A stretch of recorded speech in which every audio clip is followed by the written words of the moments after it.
হরকত হরকত কাকে বলে? জি, এক জবর এক জের এক পেশকে হরকত বলে। হ্যাঁ, এক জবর এক জের এক পেশকে হরকত বলে। হরকতের উচ্চারণ তাড়াতাড়ি পড়তে হয়। হরকতের তাড়াতাড়ি উচ্চারণ পড়তে কি হয়, করতে হয়? তাড়াতাড়ি পড়তে হয়। আর তাড়াতাড়ি যেমন পড়তে হয়। আ ই উ, আ ই উ, তাই তো? জি। তানভিন, এটা বাংলায় তানভিন বলে অনেকে, এটা তানভিন। তানভিন কাকে বলে? দুই জবর দুই জের দুই পেশকে তানভিন বলে। দুই জবর দুই জের দুই পেশকে তানভিন বলে। তানবিন। হুম। আচ্ছা, মাদ কাকে বলে? হরকতের উচ্চারণ টানিয়া পড়াকে মাদ বলে। হরকতের উচ্চারণ টানিয়া পড়াকে মাদ বলে। হরকত কাকে বলে? মাদ কাকে বলে? হরকতের উচ্চারণ টানিয়া পড়াকে মাদ বলে। মাদের হরফ কয়টি? তিনটি। মাদের হরফ কয়টি? তিনটি। জবরের বাম পাশে খালি আলিফ, জবরের বাম পাশে খালি আলিফ। জেরের বাম পাশে যজমওয়ালা ইয়া, জেরের বাম পাশে যজমওয়ালা ইয়া। পেশের বাম পাশে যজমওয়ালা ওয়াও। আচ্ছা, আমাদের দেখতে হবে কি যে পেশের বাম পাশে যজমওয়ালা ওয়াও আছে কিনা। পেশের বাম পাশে যজমওয়ালা ওয়াও আছে কিনা। আমাদের দেখতে হবে জেরের বাম পাশে যজমওয়ালা ইয়া আছে কিনা। দেখতে হবে জবরের বাম পাশে খালি আলিফ রয়েছে কিনা। এটা মাদের হরফ। কলকলা অর্থ কি, বা কলকলা হরফ কয়টি? কলকলা অর্থ হচ্ছে পাল্টা আওয়াজ বা প্রতিধ্বনি বা ধাক্কা দিয়ে পড়া, ধাক্কা দিয়ে পড়া। কলকলা হরফ পাঁচটি। কলকলা হরফ কয়টি? পাঁচটি। এই পাঁচটি হরফের উপর যজম হলে ধাক্কা দিয়ে পড়তে হয়। কি কি হরফগুলো? কফ, ত, বা, জিম, দাল। কফ, ত, বা, জিম, দাল। এই পাঁচটি হরফের উপর যজম হলেই আমরা ধাক্কা দিব। কফ এবং ত, কফ এবং ত উপরের দিকে যাবে। কফ এবং ত কোথায় যাবে? ধাক্কাটা উপরের দিকে যাবে। কফ ত উপরের দিকে যাবে, বা জিম দাল নিচে যাবে। যেমন ফর এক্সাম্পল, আক, আত, আব, আজ, আদ। তারপরে পড়েছিলাম খারা জবর খারাজের উল্টা পেশ হলে এক আলিফ লম্বা করে পড়তে হয়। খারা জবর খারাজের উল্টা পেশ হলে এক আলিফ লম্বা করতে হবে।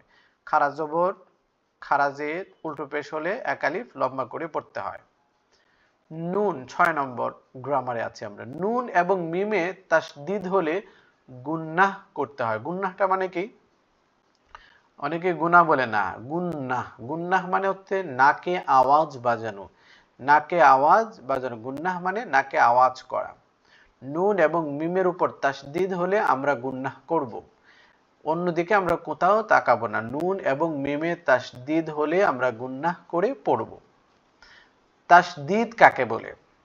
হরফের উপর তিন দাঁত, এর মাথার মতো তিন দাঁতওয়ালা চিহ্নকে তাসদিদ বলে। এটা আমি আরো আগেও দেখিয়েছিলাম যে ডব্লিউর মতো যে চিহ্নটাকে দেখা যায় সেটাকে তাসদিদ বলে। তাসদিদওয়ালা হরফ দুইবার পড়া যায়। তাসদিদওয়ালা হরফ দুইবার পড়া যায়। প্রথম তার ডান দিকের হরকতের সঙ্গে, দ্বিতীয়বার নিজস্ব অবস্থায় যা থাকবে তাই। হামজা তা জবর আত, নিজের উপরে আছে কি তা জবর তা, আত্তা। হামজা তা জবর আত, নিজের উপর নিজের নিচে আছে জের, তা জেরতি, আত্তি। হামজা তাপেশ আত তাপেশ তু, আত্তু। এখন যে ইম্পর্টেন্ট গ্রামারটা আমরা পড়বো সেটা হচ্ছে হরফের উপর মোটা চিহ্ন থাকিলে চার আলিফ টানিয়া পড়িতে। হরফের উপর মোটা চিহ্ন থাকিলে চার আলিফ টানিয়া পড়িতে হয়। এখন আপনাদেরকে আমি এটা বলবো না যে মাদের হরফের উপর বামে হামজা থাকিলে চার আলিফ টানিয়া পড়িতে হয়। হ্যাঁ, এটা ইহাকে মধ্যে মুত্তাসিল বলে। এটা আমি আপনাদেরকে বলতে চাচ্ছি না। আপনারা শুধু মনে রাখবেন উপরে যে মোটা চিহ্নটা থাকবে এটা হলে আমরা চার আলিফ লম্বা করে পড়ব। এই চিহ্নটা যদি থাকে তাহলে চার আলিফ লম্বা করে পড়ব।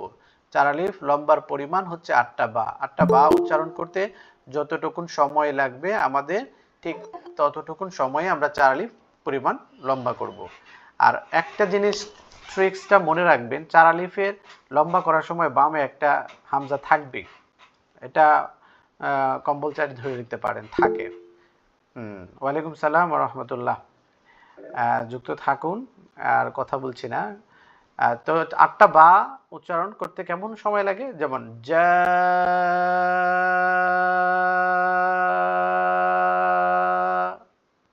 অনেক লম্বা 8টা বা উচ্চারণ করতে। হ্যাঁ, তো আপনারা কি মনে রাখবেন যে হরফের উপর মোটা চিহ্ন, মোটা চিহ্ন হলে 4 আলিফ লম্বা করতে হবে, এটা সহজ জিনিস। কারো যদি মনে না থাকে, হরফের উপর মোটা চিহ্ন থাকিলে 4 আলিফ টানিয়া পড়তে হয়, ইহাকে মাদ্দে মুত্তাসিল বলে। তো এটা মনে না রাখলেও চলবে, শুধু আপনাদের মোটা চিহ্ন হলে 4 আলিফ লম্বা করতে হয়, এতটুকুন আপনাদের যদি মনে থাকে, দ্যাটস এনাফ, আর লাগবে না। পরবর্তী যে গ্রামারটা আমাদের দেখছি 9 নম্বর, সেটা হচ্ছে হরফের উপর চিকন চিহ্ন থাকিলে 3 আলিফ টানিয়া পড়তে হয়। আগে বলেছিলাম কত আলিফ? একজন 4 আলিফ আগে। আগে 4 আলিফ। আর এই চিকন চিহ্ন হলে কয় আলিফ? 3 আলিফ। 3 আলিফ। 3 আলিফ পরিমাণ কতটুকুন, কয়টা বা উচ্চারণ হবে? 4 আলিফে যদি 8টা বা হয়, তাহলে 3 আলিফে কয়টা হবে? 6টা হবে। 6টা হবে। তো এটাও এট দ্য সেম, মাদের হরফের উপর চিকন চিহ্ন বামে হামজা থাকিলে 3 আলিফ লম্বা করে পড়তে হয়, ইহাকে মদ্দে মুনফাসিল বলে। এত কঠিন করে আপনাদের কেন পড়তে যাবেন? আপনারা শুধু মনে রাখবেন হরফের উপর চিকন চিহ্ন, এই চিকন চিহ্নটা যদি থাকে আপনি 3 আলিফ লম্বা করবেন। এর চেয়ে সহজভাবে আর কেউ বলতে পারে আমি কি জানি না। এখন যে শব্দটাতে আমরা আসছি সেটা হচ্ছে নুন সাকিন। এগুলো আমরা আরো পড়বো, সমস্যা নেই। নুন সাকিন কাকে বলে? জজমওয়ালা নুনকে নুন সাকিন বলে। জজমওয়ালা নুনকে নুন সাকিন বলে। আজকের ক্লাসটা খুবই ইম্পর্টেন্ট। জজমওয়ালা নুনকে নুন সাকিন বলে। জজমওয়ালা নুনকে নুন সাকিন বলে। 2 জবর 2 জের 2 পেশকে তানবিন বলে। এই যে আপনাদেরকে এখন যে গ্রামারের রুলসটা দিব, এগুলো অনেকগুলো গ্রামার একসাথে করা আছে। ওকে, এই জন্য এটা খুবই মনে রাখতে হবে। নুন সাকিন কাকে বলে? জজমওয়ালা নুনকে নুন সাকিন বলে। বলেন তো নুন সাকিন কাকে বলে? জজমওয়ালা জজমওয়ালা নুন নুনকে সাকিন বলে। নুন সাকিন বলে, মাশাআল্লাহ, সমস্যা নেই। জজমওয়ালা নুনকে নুন সাকিন বলে। প্রত্যেকেই খুবই মনোযোগের সাথে দেখবেন। নুন সাকিন ও তানভিনের বামে, নুন সাকিন অথবা তানভিনের বামে এই 8টি হরফ থাকিলে গুন্নাহ ছাড়া পড়তে হয়। গুন্নাহ মানেটা কি? গুন্নাহ মানে নাকে আওয়াজ করা। গুন্নাহ মানে কি? নাকে আওয়াজ করে পড়া, নাকে বাজানো। আমরা পড়ি ইন, এই যে নাকে যে আওয়াজটা হচ্ছে ইন, আওয়াজ করে পড়া। নুন সাকিন অথবা তানবিনের বামে, আমি কি বলেছি? নুন সাকিন অথবা তানবিনের কি ডানে নাকি বামে? বামে। বামে বলেছি। নুন সাকিন অথবা তানবিনের বামে এই 8টি হরফ আসলে গুন্নাহ হবে না, অর্থাৎ নাকে আওয়াজ করে আমরা পড়ব না। 8টি হরফ কি? একটা ট্রিক্স হচ্ছে 1 থেকে 3 নম্বর মাখরাজ, র লাম, হামজা হা, আইন হা, গইন খ, র লাম। হামজা হা, আইন হা, গইন খ, র লাম। একবারে মুখস্থ করে ফেলবেন, একবারে মুখস্থ। এটা করলেই আমাদের মোটামুটি অনেক অনেক বড় গ্রামারগুলো, ইকলাব, ইদগাম, ইজহার, ইকফা, সাকিন অথবা তানবিনকে 4 প্রকারে পড়া যায়। ইকলাব, ইদগাম, ইজহার, ইকফা, এগুলো এই 2টা গ্রামারের মধ্যেই শেষ, রুলসের মধ্যে। বলেন। জি হুজুর, নুন সাকিন হলে গুণা করে পড়তে হয়, কিন্তু তানবিনের হরফ কি গুণা করে পড়তে হয়? তানবিন। সেটা আলোচনা আসতেছে, এখন আমি তো এখন আলোচনা শেষ করিনি, শেষ করতে দেন, তারপরে দেখতে আচ্ছা। পারবেন। আমি বলেছি। হ্যাঁ, আবার কে হাত তুলেছে? নুন সাকিন অথবা তানবিনের বামে এই 8টি হরফ থাকিলে বা যদি আসে, তাহলে গুন্নাহ ছাড়া পড়তে হবে। নাকের আওয়াজটা করা যাবে না, নাকের আওয়াজ করা যাবে না। তো এটা একটু টুটস্থ করে নেন। হামজা হা, আইন হা, গইন খ, র লাম। হামজা হা, আইন হা, গইন খ র লাম, হামজা হা আইন হা গইন খ র লাম। এই 8টি হরফ নুন সাকিন অথবা তানবিনের বামে যদি আসে তাহলে গুন্নাহ হবে না, গুন্নাহ হবে না।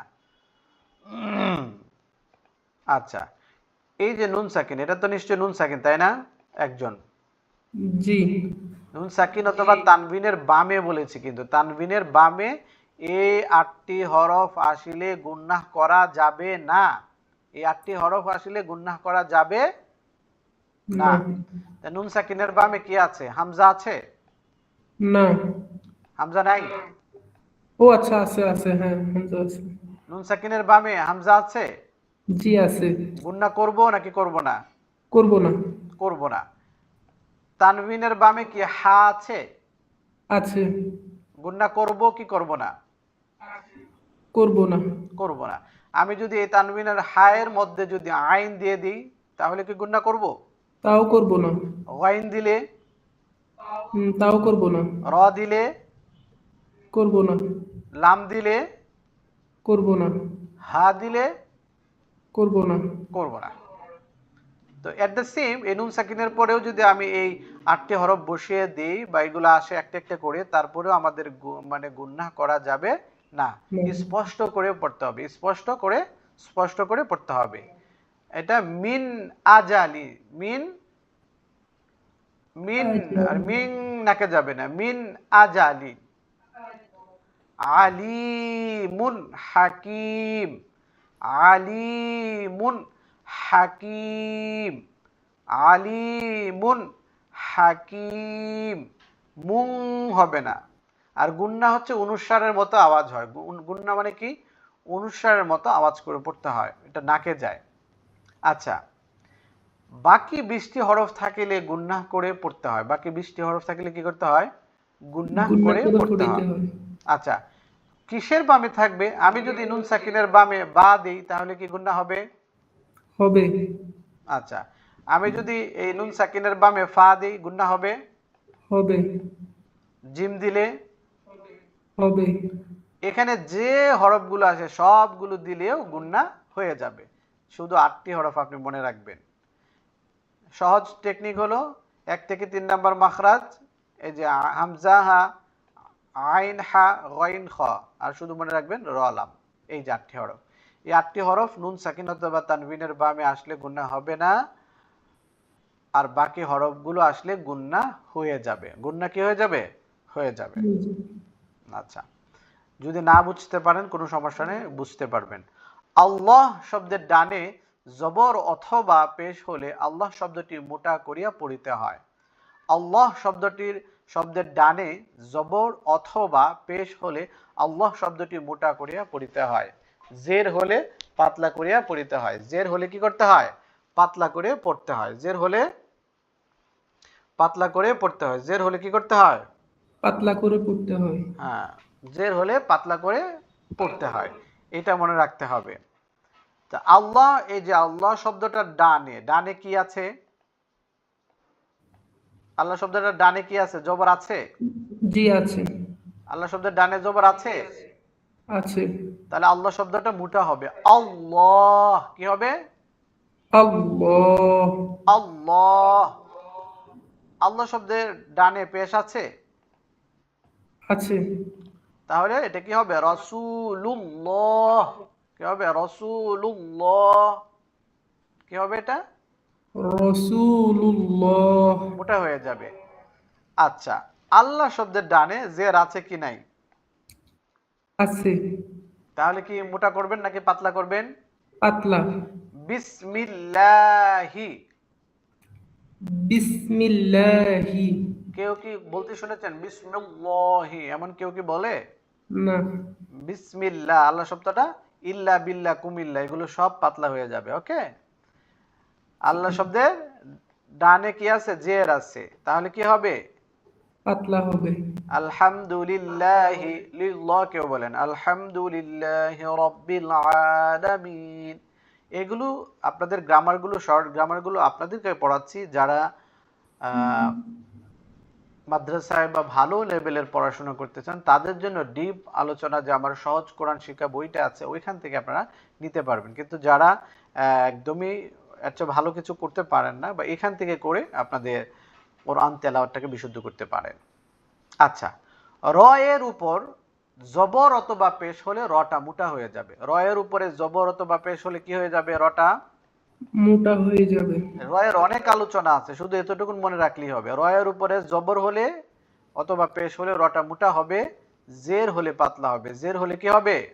পাতলা হবে। পাতলা হবে। তো এটা কি হবে? রাজুলুন কি হবে? রজুলুন। র র রাজুলুন। রজুলুন। রুসুলুন। রুসুলুন।